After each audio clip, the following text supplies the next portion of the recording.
HR işə qəbul edən insan təkcə yəni işə qəbul edən insan deyil. HR şirkətdə, yəni insan resursları, insanlarla bağlı bütün prosesləri idarə edən şəxsdir. Dərsdən sonra, kim istəsə yazar, PDF faylında göndərərəm. Mən sadəcə indi paylaşa bilmirəm, texniki səbəblərdən dolayı. Eee, PDF şəklində, ətraflı şəkildə izah eləmişəm və sizə hal-hazırda bütün bu prosesləri, işə qəbul prosesini, işə qəbulun mərhələlərini, HR kimdir, rekrutment nədir, bunların hamısını sadə dillə sizə izah eləyəcəm. Deməli, HR sadəcə işə qəbul edən insan deyil. HR şirkətdə insanlarla bağlı bütün prosesləri həll eləyən şəxsdir. Eee, Bütün proseslər nələrdən ibarətdir? İnsanların işə qəbulunu, uyğunlaşmasını, inkişafını, motivasiyasını, hətta işdən ayrılmasını da belə idarə eləyən şəxs HR-dır. İndi bunları mən sizin üçün bir-bir aydınlaşdırım. İnsanlar, ilk olaraq işə gedir, işə uyğunlaşması. HR yeni işçinin işə adaptasiyasını, komandaya, mühitə uyğunlaşmasını təmin etməlidir. Yəni bu necə olur? Yeni bir işçi gəlir, HR-ın, görəvidir ki, yəni HR-ın öhdəliyindədir ki, yeni işçinin komandaya və mühitə, iş mühitinə adaptasiyasını təmin eləsin. Daha sonra işçinin inkişafı, işçilərin bilik və bacarıqlarının artmasına dəstək olan şəxsdir HR. Bildiyimiz kimi biz hər hansı bir işə gedirik, mütləq ki, orada biz bilik və bacarıqlarımızı inkişaf elətdirmək istəyirik, yəni yerimizdə saymaq istəmirik. Daha sonra motivasiyasını, işçilərin həvəsli və məhsuldar qalmasına çalışır. Yəni, bir işçi, bir şirkət üçün, bir, müəssisə üçün faydalı olmalıdır. Və bütün bunlar hamısı HR-ın öhdəliyindədir.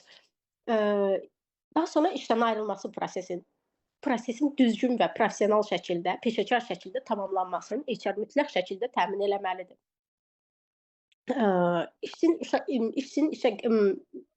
İşçinin işə uyğunlaşması, adaptasiyası. Əsas məsələ elə bundan sonra başlayır. İndi bu bir sadaladıqlarımı, uyğunlaşması, inkişafı, motivasiyasını, işdən ayrılması prosesini açıq şəkildə indi sizə izah eləyim. Əsas məsələ işçinin işə qəbul eləyəndən sonra başlayır. Əsl iş ondan sonra başlayır. Necə eləmək lazımdır? Nə etməlidir? Məsələn, siz yeni bir işə qəbul olmusunuz, və normal olaraq siz işə qəbul olanda bilmirsiniz hardan başlayacaqsınız, necə başlayacaqsınız. Hətta olur insan belə başını tutur, deyir mən köhnə işindən ayrıldığına görə peşman olur, bu mühitə adaptasiya ola bilməyəcəyini düşünür. Amma bunlar hamısı yanlışdır. Zamanla o yoluna düşür və HR sizə bunda dəstək olur. Bunu necə təmin eləmək olar? İlk gün planlı qarşılayırsınız işçini, planlı şəkildə qarşılanır işçi. Bu eynilə siz əgər HR olmaq istəyirsinizsə, bu sizə də aiddir. Hər işçi olaraq da yanaşırsınızsa, bu da sizə aiddir. İlk gün planlı şəkildə işçi qarşılanmalıdır. İşçi gəlir işə, neyləyəcəyini bilmirsə, məsələn, mən gəldim işə, kompüter mühəndisiyəm. İlk olaraq hər müəssisənin iş prinsipi fərqli olduğuna görə işçi işə gəlir, nə eləyəcəyini bilmir. Avtomatik olaraq işçinin motivasiyası düşür. Mən bunu bacarmayacağam, edə bilməyəcəm. Mütləq şəkildə həmin vaxt işçiyə mentor təyin eləmək lazımdır. Mentor, yəni işçiyə bir dəstək insanı vermək lazımdır ki, ona yol xəritəsi çizsin ki, işçi müəyyən mərhələlərdə bilsin ki, nə etməlidir. Bu işçinin həm adaptasiyasını sürətləndirir, həm də motivasiyasını qaldırır, belə deyim. Və aydın şəkildə işçiyə vəzifəsini izah eləməlisiniz. Kim nə etməlidir? Birinci həftə planı nədir? İkinci həftə planı nədir? Aylıq plan nədir? Hamısı dəqiq olmalıdır. Və birinci ayda işçiyə sual verilməlidir. Hətta birinci həftədə də verə bilərsiniz. Bu geri bildirim sayılır. Necə gedir sualı? Məsələn, bir işçi işləyir hal-hazırda.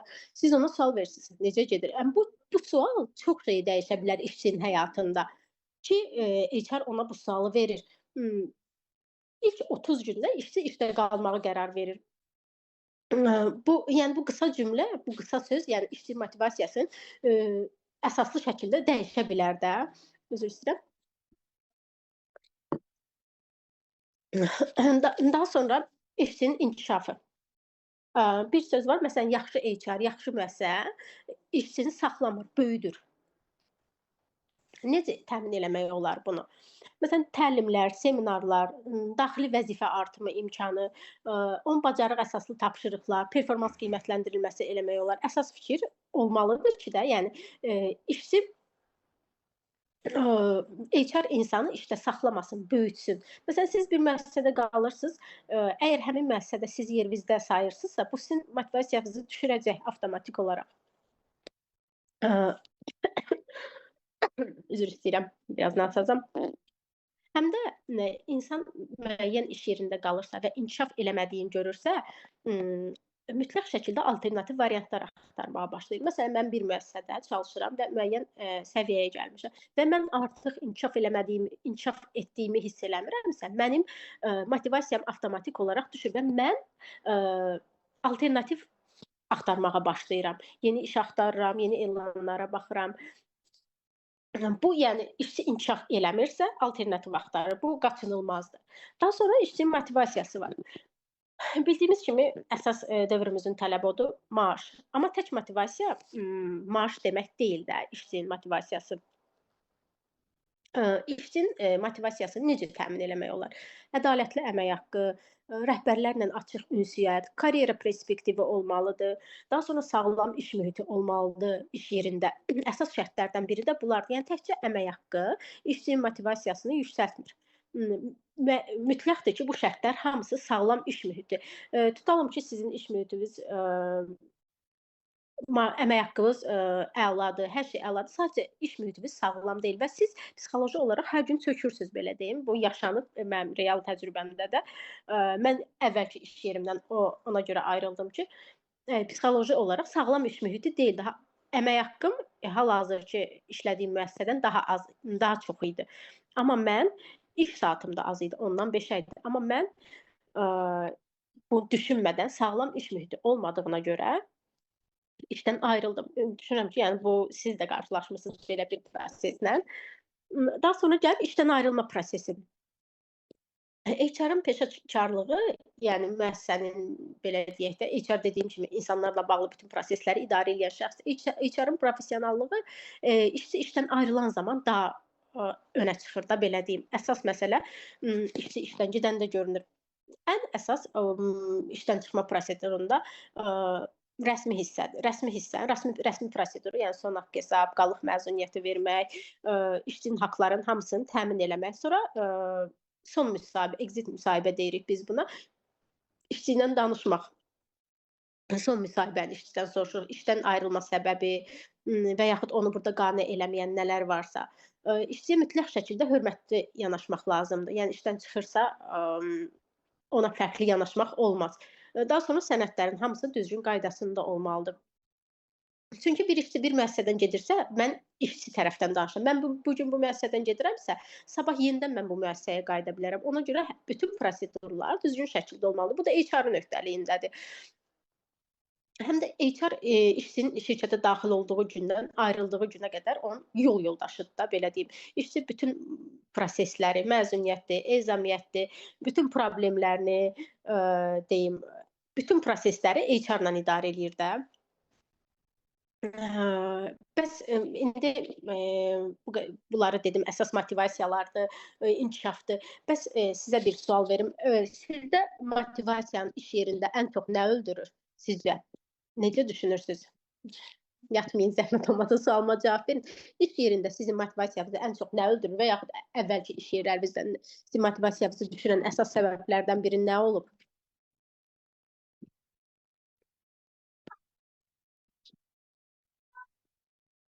Suala cavab vermək istəyən var?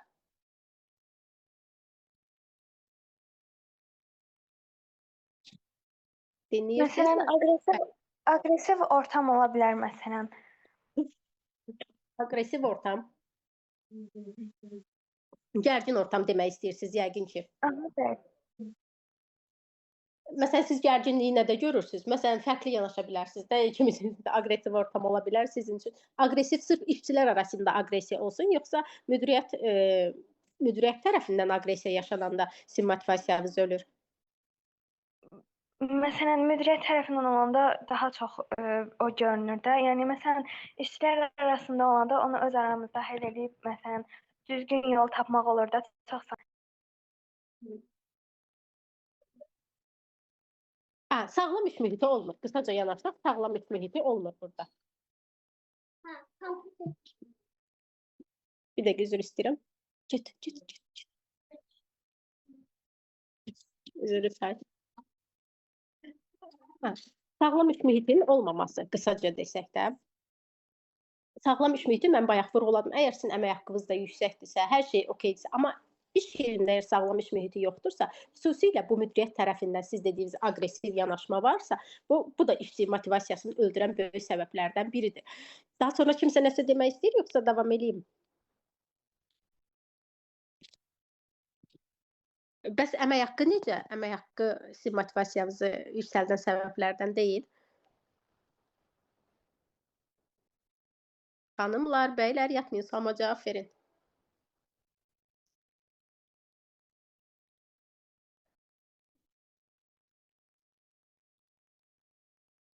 Hər vaxtınız xeyir Nurlan xanım. Hər vaxtınız xeyir, hər vaxtınız xeyir. Mən keçən dəfə də sizin təliminizə qatılmışdım. Çox bəyəndim təliminizi. Yenidən qatıldım ona görə. Təşəkkür edirəm, çox sağ olun. Bəli, əlbəttə ki, hər halda motivasiya edir. Həm işçinin tərif, həm əmək haqqında artım, premiyalar, bunlar motivasiya edir. Amma məsələn, şəxsən məni motivasiyadan düşürən bir səhv edəndə bunu başqaları da eşidəcək bir şəkildə, başqalarının da yanında səhvinin üzə deyilməsi. Məsələn, bu insanı məncə motivasiyadan salır işdə. Amma bu məsələn sakitcə kənarda işçiyə bildirilirsə, məncə bu daha uyğun olar, daha yaxşı olar. Yəni hər iki cür, başqa iki məsələn ayrı-ayrı bir iş yerlərində işləyib, hər ikisində təcrübəm var ki, bir yerdə işçiyə məsələn mən bir səhv edəndə mənə ayrıca sakitcə deyilmişdi. Səhvimi həmin dəqiqədə düzəltmişdim. Amma məsələn başqa bir yerdə səhvimi belə eşidəcək dərəcədə. O da necə idi? Mən təcrübədə idim. Hələ yanındakı işçi mənə deyir ki, səhv yazırdım, neysə. Adi bir hərfdə düzdür, mənim işlədiyim yerdə o bir hərf, bir rəqəmin çox önəmi var. Məsələn, onu mənə deyəndə qarşıdakı müştəri sadəcə olaraq qıcıqlanır ki, o təcrübəçidir, bunu yəni məni tez yola salın, olur da müştərilər tələsirlər. Professional insan istəyirlər. Üzr istəyirəm, nə işləyirsiniz? Nə üzrə çalışırsınız? Mən onda bankda təcrübəçi işləyirdim. Bəli. Onda məsələn, müştərilər də məsələn istəyirlər ki, məni tez yola sal, hamısı tələsir insanlar bu dəqiqə. Bəli, çox düz vurğulayırsınız. Bunu ayrı bir mail şəklində, yaxud şəxsi HR-a bildirsin, HR sizi çağırsın otağına və yaxud sizə yaxınlaşsın. Bu çox düz deyirsiniz ki, işçi motivasiyadan falan səbəblərdən biridir. Çünki iş prosesi elə bir prosesdir ki, mütləq ki, orada səhvlər olur. Yəni, bu qaçınılmazdır. Əsas odur, eyni səhvi təkrar etməyib, yəni həm işçi nəticə çıxardır belə olanda, həm işçi motivasiyası düşmür belə olanda.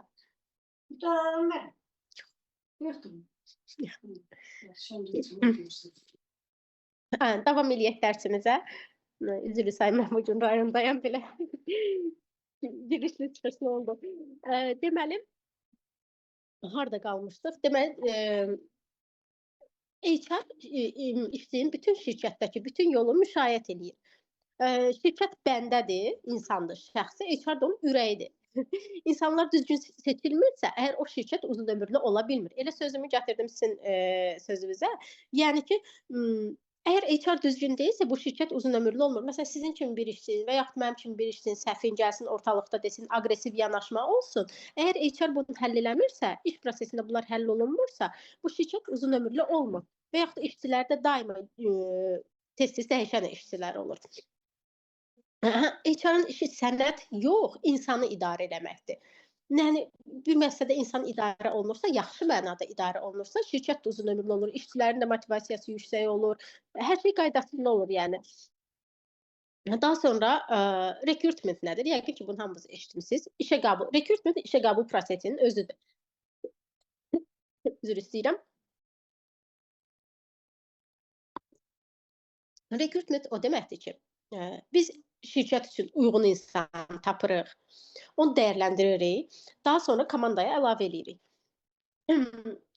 Qısaca belə deyim də, doğru insanı doğru yerə, doğru zamanda yerləşdirməkdir də rekrutment hissəsi işə qəbulun.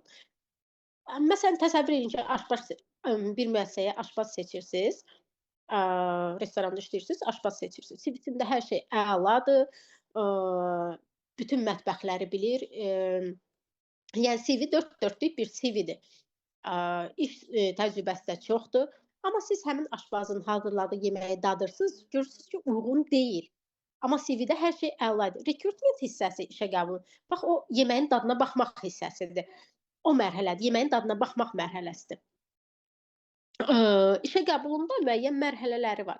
Kitablarda bu çox uzun yazırlar, amma mən sizə sadə dillə izah eləyim də. Məsələn, şirkətdə ehtiyac yaranır. Məsələn, şirkət deyir ki, bizə işçi lazımdır. Məsələn, bizə satış təmsilçisi lazımdır. Daha sonra HR vakansiyanı hazırlayır.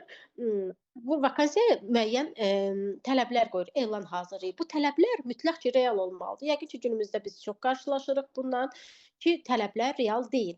Və yaxud bu tələbləri qoyur, siz gedirsiniz, sadə tələblər qoyur, siz yaxınlaşırsınız müəssisəyə, müsahibədə olursunuz və sizdən elanda qoyulmayan tələblər sizdən tələb olunur. Həm bu işə götürən üçün vaxt itkisidir, həm də işçi üçün. Müəyyən işçilər var ki, məsələn, büdcə ayırır ki, bu aylıq büdcə ondan ibarət. Yəni özünə uyğun büdcə hazırlayır. Artıq bir yerə xərc çəkəndə büdcəsindən əksilmə olur və tamamlaya bilmir də. Ona görə işə götürəndə real elan yazmalıdır. İşçi də tələblərə uyğundursa, ona uyğun müsahibəyə getməlidir ki, hər iki tərəf üçün vaxt itkisi olmasın. Məsələn, mən elan paylaşıram, işçi lazımdır.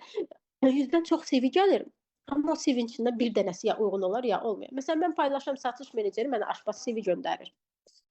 Bu qəti şəkildə qəbul olmaz. Həm mənim üçün vaxt itkisidir, həm qarşı tərəf üçün vaxt itkisidir. Yox.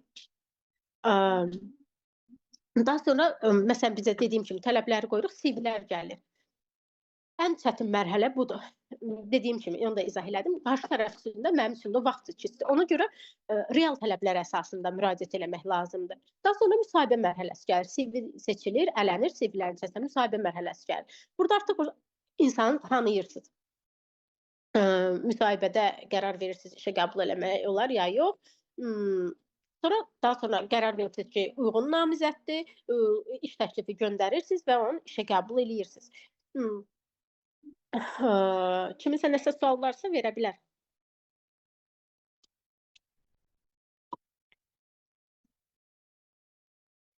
Birinci mərhələ, bunu izah elədim, bu çox sadədir. Məsələn, dediyim kimi, şirkət bir gün anlayır ki, onun işçiyə ehtiyacı var, işçi lazımdır, iş çoxalıb və yaxud yeni bir filial açılıb, yeni layihə başlayır. Bu artıq başlayır, bizə yeni işçi lazımdır. Biz vakansiyanı hazırlayırıq, elan yazırıq. Elanda bayaq vurğuladım, real və konkret olmalıdır. Çünki bizim məqsədimiz CV toplamaq deyil, uyğun CV toplamaqdır. CV-ləri seçirik, burada HR filtr rolunu oynayır, amma bildiyimiz kimi hal-hazırda CV-lərin seçilməsi ATS sistemi ilə olur, böyük şirkətlərdə olur bu, kiçik şirkətlərin çoxunda yoxdur da, böyük şirkətlərdə var. CV-ni analiz eləyirik də, belə deyək. Amma böyük şirkətlərdə sistem özü eləyir. Çox rəngli CV-lər, qarışıq yazılı CV-lər, CV-də olan şəkil uyğun deyilsə, bu sistemdən avtomatik olaraq seçilmir də. Mən HR olaraq da mən də CV-lərə baxdığım zaman əgər CV uyğun deyilsə dediyim nədir? CV necə olmalıdır? İlk olaraq rəngli olmalı deyil, çox qarışıq olmalı deyil, şriflər eyni ölçüdə olmalıdır. Çox, məsələn, CV-də hobbilər yazılmamalıdır. Artıq belə nüanslar qeyd edilməməlidir CV-də. Əgər bunlar varsa, avtomatik olaraq CV-yə baxmaq mənim 10 saniyəmi alır. Əgər baxdım o CV ilk olaraq mənim təəssüratımda yaxşı olmursa, o CV-nin davamına baxmıram. Daha sonra kiminsə nəsə sual varsa verə bilər. Deməli, daha sonraki mərhələ nə mərhələsidir? Eee, CV seçdik, artıq müsahibəyə dəvət elədik, və müsahibədə insanı analiz eləmək. Çünki CV kağızdır, insan isə canlıdır. CV-ni təkcə CV-ni oxumaq deyil də, yəni insanla ilk müsahibə də insanda HR-da böyük təəssürat yaradır. Amma dediyim kimi də, əgər siz CV-də real olan nəyisə qeyd eləməmisinizsə, bu sizin üçün də vaxt itkisidir, mənim üçün də vaxt itkisidir. Daha sonra məsələn, mən indi sizə elə bir CV göstərə bilərəm ki, siz baxarsınız, deyərsiniz, bu CV mükəmməldir də, amma real tələb əsasında göndərin. Məsələn, mən elan eləmişəm, hüquqşünas lazımdır. Sırf məsələn deyirəm, boşanma işləri üzrə hüquqşünas lazımdır. Amma mənə CV gəlir, CV mükəmməl CV-dir. Amma orada qeyd olunmayıb, vakansiyanın tələblərinə uyğun qeyd olunmayıb. Ola bilər mülki məcəllə üzrə hüquqşünasdır, cinayət məcəlləsi üzrə hüquqşünasdır, amma sırf boşanma sahəsi üzrə hüquqşünas deyil. Bu artıq mükəmməl CV olsa belə mənim diqqətimi çəkmir. Çünki mən orada qeyd eləmişəm ki, mənə sırf boşanma sahəsi üzrə professional olan hüquqşünas lazımdır. Kiminsə nəsə sualı varsa, buyursun, versin, cavablayım.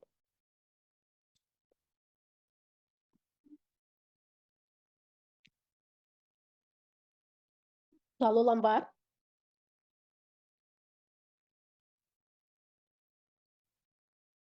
Heç birinizin sualı yoxdur. CV ilə bağlı, işə qəbul prosesi ilə bağlı, exit müsahibə ilə bağlı, qeyd elədiyim bütün proseslərlə bağlı kiminsə nəsə sualı var? Bəli, buyurun. Sizə bir də salam Nurlan xanım. Mən məsələn demək olar ki, bütün hamı CV göndərmişəm orada. CV-mə baxılıb, çağırılmışam, müsahibələrə keçmişəm. Müsahibələr də uğurlu keçib, çox şükür hamısı, yəni. Məsələn, mən onu maraqlanmaq istəyirdim, bilmək istəyirdim ki, dediyim, məsələn, bankda işləmişəm də, təcrübəçi olmuşam. Əslində mən elə bilirdim ki, orada yəni ştatlar, boş yerlər də var idi. Mən ora təcrübəçi kimi gedərdim. Demişlər ki, ola bilər ki, təcrübəçilərdən işə götürsünlər. Yəni məndən başqa da təcrübəçilər var idi. Amma onlar sonradan biz təcrübə müddətini bitirdikdən sonra yenidən imtahan verdik, müsahibə verdik. O imtahanda mən uğurla keçdim. Sonra amma mənə dedilər ki, əlaqə saxlayacağıq səninlə. Dedim nə qədər vaxt sonra, dedilər 2 həftəyə, yəni biz əlaqə saxlamasaq özün soruşarsan da. Zəng eləyib əlaqə saxlayanda müsahibə nəticəsini dedilər. Yəni 15 sualda məsələn 14-ünə cavab vermişdim. Belə nəticələr niyə ləğv oluna bilər? Hansı hallarda ləğv oluna bilər? Yəni boş iş yeri olmadığına görə. Çünki mən orada işləyə gördüm ki, yəni işçilər də götürdülər. Sonra dedilər nə bilim tezə filial açılacaq, amma hələ filial bu gün də açılmayıb. Deməli, baxın, mən bayaq vurğuladım. Reallıqlar da var. Yəni biz bilirik ki, həm reallıqlar var bu həyatda, həm də yazılmamış qanunlarımız var. Deməli, siz ola bilər bütün müsahibələrdən keçmisiniz. Həm də bank sektorları, düşünürəm ki, özəl sektorda hər hansı bir banka CV göndərmisiniz, müsahibədən keçmisiniz, düzdür? Özəl müəssisələrdə ştatı özləri yaradırlar. Məsələn, dövlət müəssisəsi elədir ki, dövlətdən əmr gəlir ki, məsələn, boş mühasib və yaxud belə deyim, hər hansı bir də kitabxanaçı ştatı yaradılsın. Onların boş vakansiyası olub. Sadəcə olaraq bir misal deyim, özünüz başa düşəcəksiniz artıq. Məsələn, çox tanınmış ev dekoru şirkətlərindən birinə bir rəfiqəm HR olaraq CV göndərmişdi. CV qəbul olundu və iş yerinə getdi, müsahibədən də keçdi, işlədi. Bir həftə işlədi və bir həftənin tamamında xanıma yaxınlaşdılar və bildirdilər ki, bəs siz işdən ayrılmalısınız, biz sizi səhv qəbul eləmişik. Xanım qaldı, yəni biraz belə deyim, mülayim xanım idi. Dedi ki, yaxşı, ərizəsini yazdı və işdən çıxdı bir həftə. Və nə baş verdiyini bilmədi. ki, bu niyə işdən kənarlaşdırdılar, niyə ərizə yazdırdılar? Mən, vurğuladım ki, ərizə yazmazdın, səbəb soruşardın. Mən müsahibədən şifahi müsahibədən keçdim, yazılı müsahibədən keçdim. Və bir həftədir mən burada artıq çalışıram. Çox məşhur şirkətlərdən biri idi. Eee, və bir həftənin tamamında xanımı şəxsi ərizəsi ilə işdən kənarlaşdırdılar. Xanım, indi sizə bu misalı gətirdim mən. Ola bilsin ki, sizin yerinizə başqa biri seçilib. İşə qəbul prosesində tanışlıq, çox önəmlidir. Hal-hazırki dövrümüzün reallığı budur ki, işə qəbul prosesində tanışlıq çox önəmlidir. Məsələn, mən sizə müraciət edirəm ki, məsələn, Lalə xanım, Səbinə xanım, mənim HR işinə ehtiyacım var. Siz bunu nəzərinizdə saxlayırsınız və məni belə deyək də bir kənara yazırsınız ki, bu xanımın HR işinə ehtiyacı var. Siz mənim tanışımsınız və yaxud siz öz tanışınıza bildirirsiniz, mənim tanışımın ehtiyacı var. Belə-belə işə qəbul prosesində tanışlıq prosesi də çox önəmlidir. Sosial çevrəmizin olması, yaxşı ətrafınızın olması çox önəmlidir hal-hazırki dövrümüzdə. Düşünürəm ki, elə sizin də işiniz ondan ibarət olub ki, siz müsahibədən keçsəz belə, imtahandan keçsəz belə, sizin yerinizə başqa bir şəxs dəyərləndirilir. Siz deyə bilərəm. Əslində mən müsahibəyə girməmişdən əvvəl bir nəfər yaxınlıqda içəri dedi ki, bunu götürməyin, sizə tapşırmışdım da, yəni o birisi. Mən orada tam belə anlamadım söhbət nədən gedir, amma müsahibədən sonra bu iş başıma gələndə bildim ki, artıq söhbət kimdən gedir, nədən gedir. Orada mən yaxınlaşıb, yəni onlara nəsə deyə bilərdim. Zaten desəydim belə bir şey mənası olmayacaqdı. Heç nə dəyişməyəcəkdim. Yəni mən sizə vurğuladım da, bu proses elə prosesdir ki, yəni tanışın olması, ətraf olması önəmli faktordur, günümüzün reallığıdır. Məsələn, mən bir xanımla çalışıram HR olaraq. Mən o xanımı HR yeməklərinin birində tanış olmuşdum, həmin xanımla. Biz o xanımla sadəcə üzbəüz əyləşmişdik. Səhər yeməyi idi, networking görüşü idi, üzbəüz əyləşmişdik və həmin xanım mən ondan sadəcə mənim nömrəmi aldı, işsiz idi həmin xanım. Üstündən 1 il müddət keçəndən sonra bizim şirkətdə HR vakansiyası yarandı. Mən həmin xanımı dəvət elədim. Halbuki ətrafımda mənim WhatsApp qrupumda HR çox üzr istəyirəm. Mənim HR qrupum var, WhatsApp qrupum. Biz orada networking yeməkləri təşkil eləyirik, görüşlər təşkil eləyirik. Mən orada mənə də müraciət edən çox xanım var idi ki, məsələn, mən işə ehtiyacım var, ya təcrübəçi kimi, ya minimum maaşla. Mən həmin xanımı sadəcə yeməkdə tanımışdım. Mən o xanımı dəvət elədim. Mənim öhdəliyimdə idi ki, yeni bir HR kiçik mütəxəssis çağır. Mən həmin xanımı dəvət elədim və həmin xanım hal-hazırda bizlə çalışır. Yəni özləri belə demədilər də, tanışlıq. Yəni axı bu reallıqdır da, yəni siz qulağınızla da eşitmisiniz ki, sizə vurğuladılar ki, bəs bu çağırmayın. Mən dediyim xanım da, o rəfiqəm dedim, getdi bir həftə işlədi. O da sadəcə eyni prosedur olmuşdu. Sadəcə orada bir yanlış anlaşılma olmuşdu, ya ad dəyişikliyi. Biz düşündük ki, yəqin həmin xanım da, məsələn, xanımın adı Leyladırsa, onlar çaşıb bu Leyla xanımı işə qəbul ediblər, yanılıblar. O birisi Leyla xanım əvəzinə bu Leyla xanımı qəbul ediblər. Sizdə də elə proseslərdən biridir. Əgər keçmisinizsə, olmayıbsa, demək ki, qismət deyilmiş başqası daha öncə ya daha sonra sizdən əvvəldən də qəbul edilmiş bir xanım olub, ya bəy olub, onu qəbul ediblər. Həm də baxın, bunu da vurğulayım. Məsələn, elanlar paylaşılır. Sadəcə bu formal xarakterdə daşıyır bəzi elanların paylaşılması. Məsələn, hər hansı bir müəssisə elan paylaşır, bütün saytlarda paylaşır. Hətta bilirsiniz də ödənişli saytlarda çoxdur. Elan premium eləyirlər, paylaşırlar. Bu ştat aktivdir, boşdur. Və siz həmin ştata vakansiyaya müraciət eləyirsiniz. Heç kəsə, məsələn, mənim CV-m aşağıdır, məndən üstün bir CV-li bir xanım var, professionaldır, o həmin vakansiya üçün müraciət edir, amma heç bir geri dönüş almır. Çox vaxt paylaşılan bu vakansiyalar formal xarakter daşıyır. Çox vaxt yox deməyim də, yəni müəyyən hallarda, bəzi hallarda paylaşılan vakansiyalar formal xarakter daşıyır. Bəlkə də sizin də paylaşılmış vakansiyanız formal xarakter daşıyıb. Bir də müsahibəyə gedəndə soruşurlar, sizi kim göndərmişdi? Sizdə açıq-aşkar, açıq bazar olub orada. Çox üzr istəyirəm ifadəmə görə. Yəni açıq bazar o kim göndərib, bu reallıq budur da ki, sizə əvvəlcədən bildiriblər də, yəni ki, sizi kim göndərib. Bu sual, yəni kifayət eləyərdi də ki, siz biləsiniz ki, amma yenə də hər müsahibəyə getmək, özünüzün inkişafı üçün, həyəcanınızı yenmək üçün, sizə nə suallar veriləcək, onları düşünmək üçün də sizin üçün böyük, belə deyək, irəliləyişdir.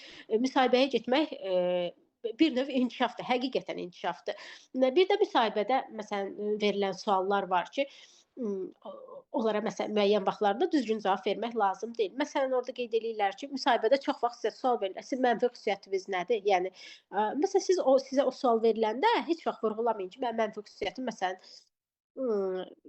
deməyin ki, mən həmişə işə gecikirəm. Çox insan düşünür ki, hə, səmimi cavab versəm mən səmimi qəbul eləyərlər. Xeyr, burada artıq müəyyən rola girmək lazımdır və yaxud o suala başqa cür cavab vermək lazımdır. İzah eləyim necə? Məsələn, sizə sual verirlər ki, sizin zəif cəhətiniz nədir? Ya mənfi cəhətiniz nədir? Siz qeyd edirsiniz, mən həmişə işə gecikirəm, ya getdiyim bütün yerlərə gecikirəm.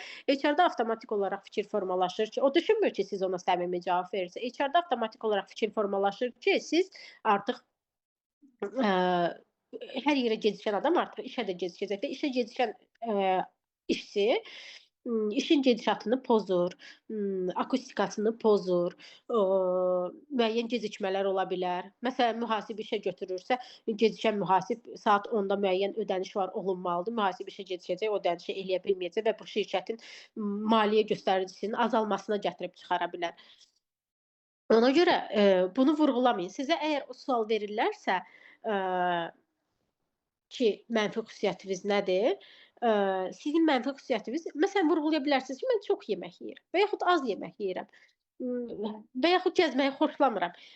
Bu tip suallara belə cavab vermək lazımdır. Yəni müsahibəyə gedəndə bu suallar mütləq ki, sizə verilir və yaxud ən hal-hazırda günümüzün ən populyar suallarından biri də ondan ibarətdir ki, bir dəqiqə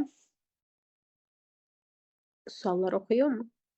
Linkin vaxtı bitəcək, yeni link paylaşılacaq. Ən məşhur suallardan biri də ondan ibarətdir ki, 10 il sonra özünüzü harda görürsünüz? Məsələn, biz HR dostlarımızla oturub müzakirə eləyəndə biz həmişə bu sualı belə deyək, düşünürük ki, düzgün sual deyil. Çünki 10 il sonra bir səthə mühəndisi var ki, siz istər-istəməz ona aqressiv cavab verməli olursunuz. Bu artıq sizin Türkan xanım, belə də cavab verə bilərsiniz. Yazanda çox vaxt baxa bilmirəm burada. Çox üzr istəyirəm. Biraz nasazam. Yəni elə sual verirlər ki, insan avtomatik olaraq aqressiv cavab vermək istəyir. Amma bu mütləq ki, sizin belə deyək də əsəblərinizi yoxlamaq üçün verilir ki, sizin reaksiyanıza baxsınlar görə siz necə reaksiya verirsiniz. Suallara buradan aşağıdan baxım, ola bilsin kimsə danışmağa çəkinir.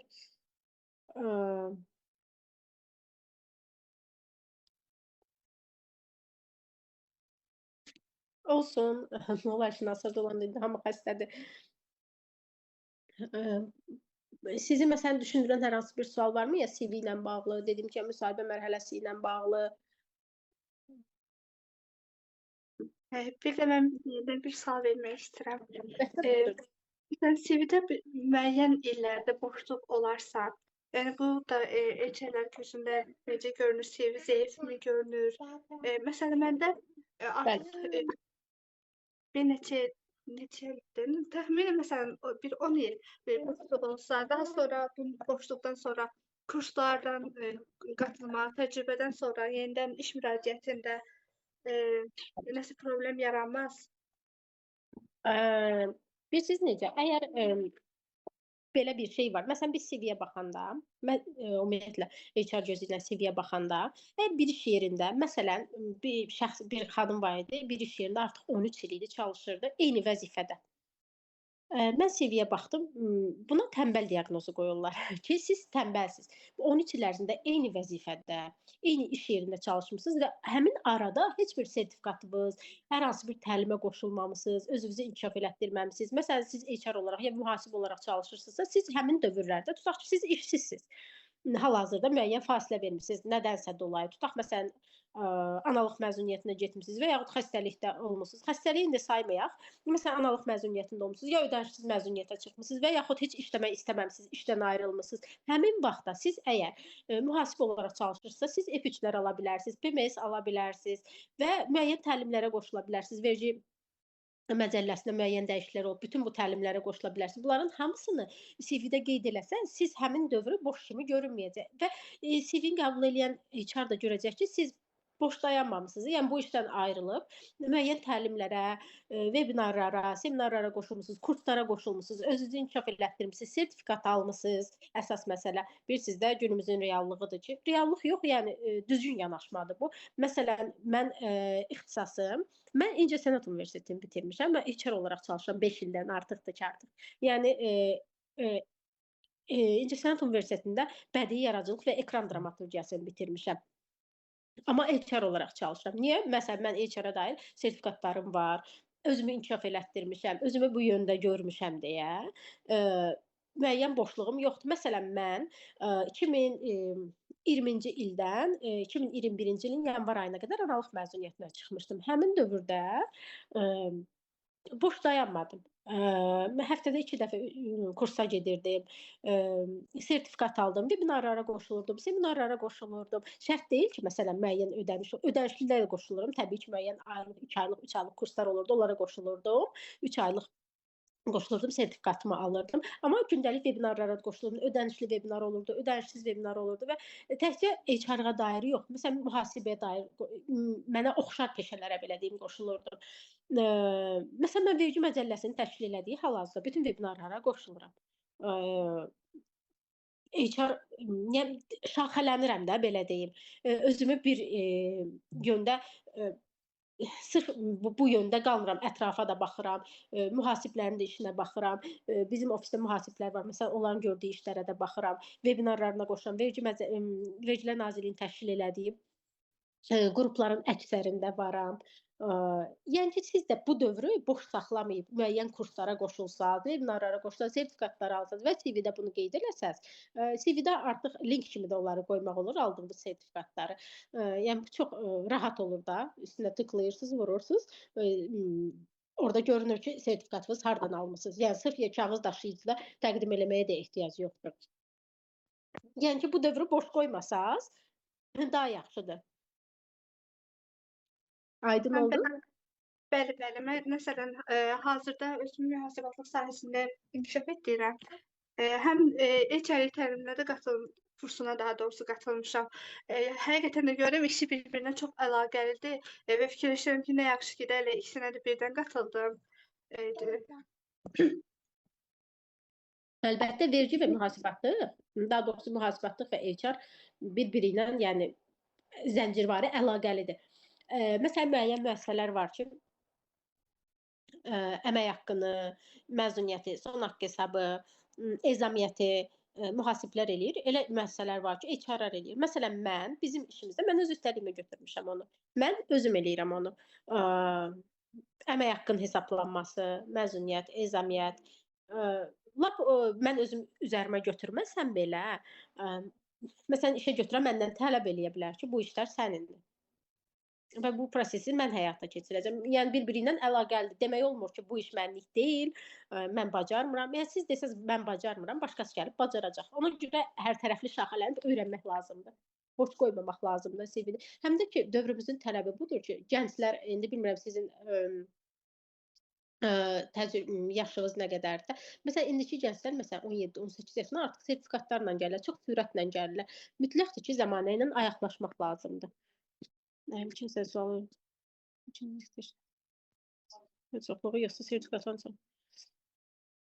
Hər ikisi, dediyim kimi, məsələn, baxın, bir xanım, bilmirəm, xanımdır, bəydir. Bəs sizcə təcrübələrin çoxluğu yoxsa sertifikatların çoxluğu önəm göstərir?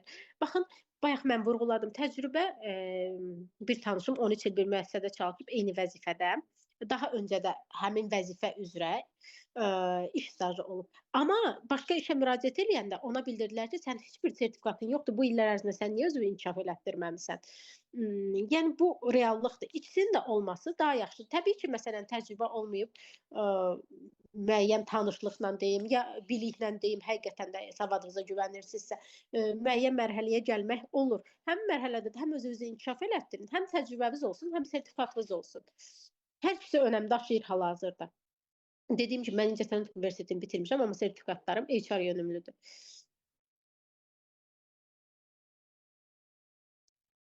Hə, görürsünüz, siz vurguladınız ki, mən də xanımam, amma 18 yaşım var, düz eləyirsiniz. Yəni bu çox önəm daşıyır da hal-hazırki dövrümüz üçün.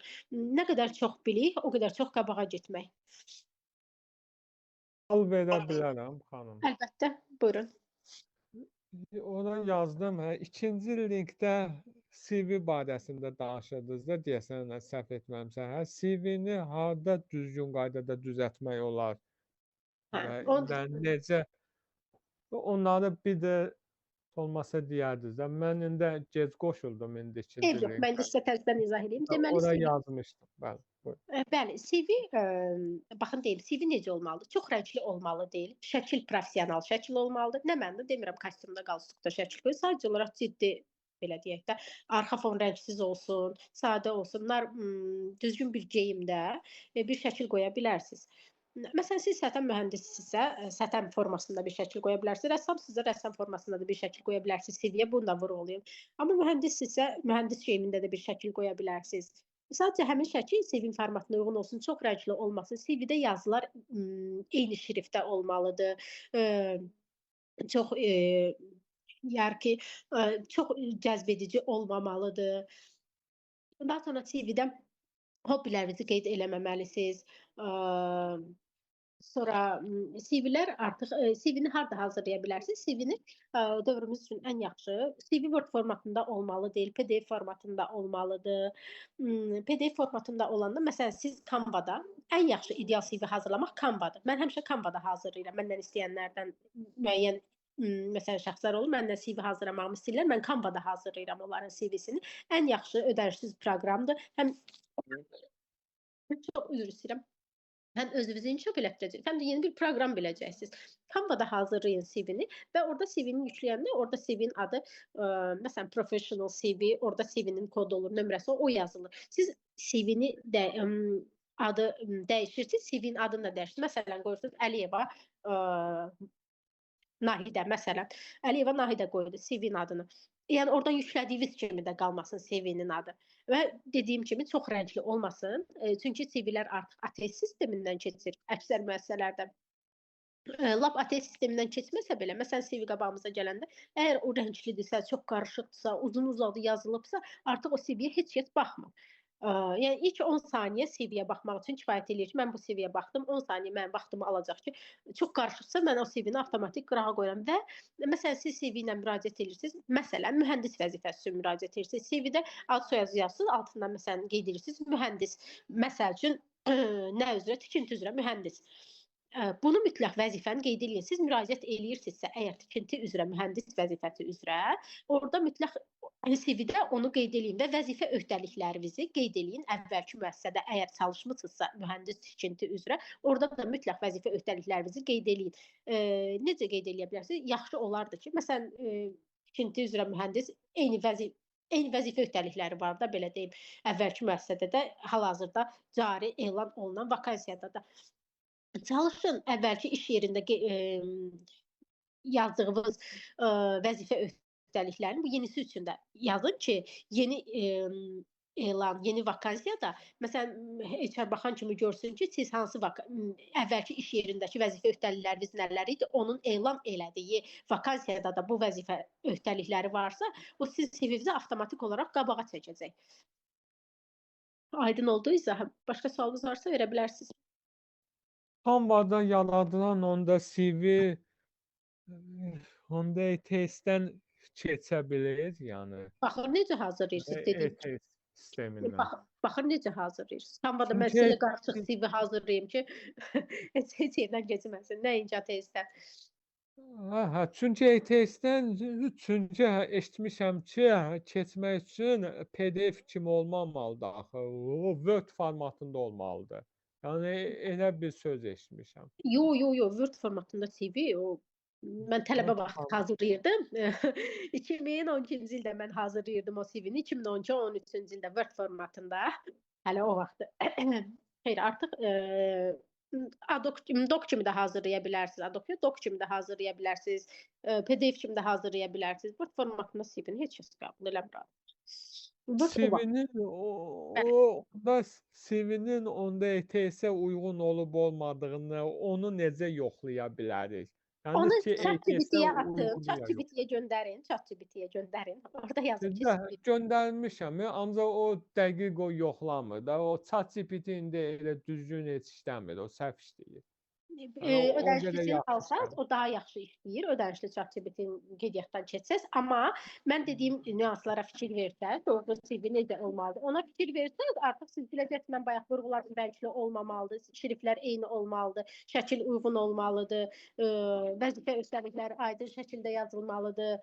Onlar qeyd olunursa, yəni bu uyğun olur.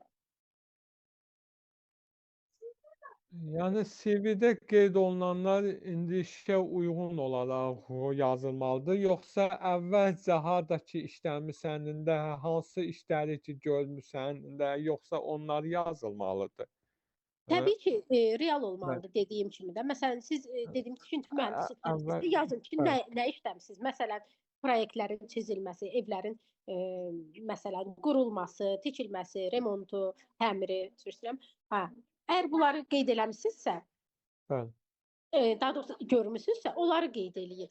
Amma düzgün vakansiyaya müraciət eləyin. Siz götürüb məsələn tikinti üzrə mühəndissinizsə, layihə mühəndisi vəzifəsinə, vakansiyasına müraciət eləməyin. Qızlar qapını örtün də, zəhmət olmasın. Bildim mən. Yəni onu yəni CV-ləri indi yoxlamaq üçün ayrıca sayt belə yoxdur. Yəni orada yoxlayasan, yəni görəsən o ETS-ə uyğundur ya uyğun deyil. O cəhətdən. Səs Yox, elə bir gəlmir. sayt yox, elə bir sayt yoxdur. Sadəcə dediyim kimi, bu mən dediyim nüanslara fikir versəz və mən ChatGPT ilə onu belə deyək eləyirəm də.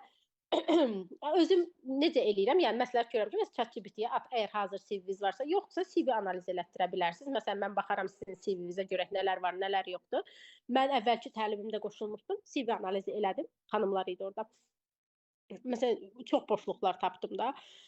CV analiz elətdirə bilərsiniz, ChatGPT-yə güvənmirsinizsə. ChatGPT də dediyim kimi çox bəzi şeylər siz də düz vurğuladınız, yanlış deyil. Məsələn, ona daim güvənmək olmaz. Məsələn, adi vergi məcəlləsinə ya əmək məcəlləsinə aid nə isə sual soruşursunuz, yanlış cavab verir, yanlış maddə verir. Amma bu müəyyən şeyləri doğru dediyinə görə ChatGPT, əgər mən dediklərimizi də nəzərə alın, daha sonra ChatGPT-yə atın görək bu ATS-dən keçərmi, keçməzmi? Aydındır, çox sağ olun. Buyurun, siz də sağ olun. Başqa sual olan yoxsa yekunlaşdıraq. Sualınız var? Yazan yoxdur. Slaydı siz bir də zəhmət olmasa qrupa göndərə bilərsiniz. Mən xanıma göndərəcəm, göndərər. Zəhmət olmasa. Oldu, sağ Tamam. olun. Təşəkkür edirəm. Mən Sağ də olun. təşəkkür edirəm. Sual olan yoxsa sağollaşaq xanımlar. Çox sağ olun, gözəl təlim üçün maraqlıydı. Sayınız qoşuldunuz. Təşəkkür edirəm hamınıza. Uğurlar arzulayıram iş həyatınızda, şəxsi həyatınızda hamınıza. Təşəkkür edirəm.